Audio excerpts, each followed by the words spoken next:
ഒരുപാട് പേര് ഉണ്ടാക്കി കണ്ടിട്ടുണ്ടെങ്കിലും ഈ ഒരു പോളയ്ക്ക് ഇത്ര ടേസ്റ്റ് ഉണ്ടാവുമെന്ന് ഞാൻ സ്വപ്നത്തിൽ പോലും വിചാരിച്ചിട്ടില്ല. അങ്ങനെ ഒരു വൈകുന്നേരമാണ് കേട്ടോ പെട്ടെന്ന് തോന്നിയേ ഇതൊന്ന് ട്രൈ ആക്കി നോക്കിയാലോ എന്ന്. അങ്ങനെ ഇതാ ഒരു മുസമ്പി എടുത്തു, കുക്കറിനകത്തേക്ക് ഇട്ടു, 2 വിസിലടിച്ചു.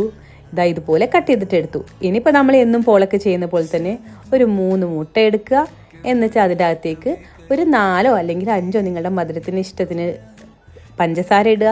അതുപോലെ തന്നെ ഒരു 2-2.5 ടേബിൾ സ്പൂണോളം പാൽപ്പൊടിയും ഒരു 2 ടേബിൾ സ്പൂൺ മൈദയും ഇടുക. ഒരു 1/4 ടീസ്പൂൺ ബേക്കിംഗ് സോഡ ഇടുക. അതുപോലെ തന്നെ 1/2 ടീസ്പൂൺ വാനില എസൻസും. പിന്നെ ഇതാ നമ്മൾ കട്ട് ചെയ്ത് വെച്ചിട്ടുള്ള മുസമ്പി ഇടുക.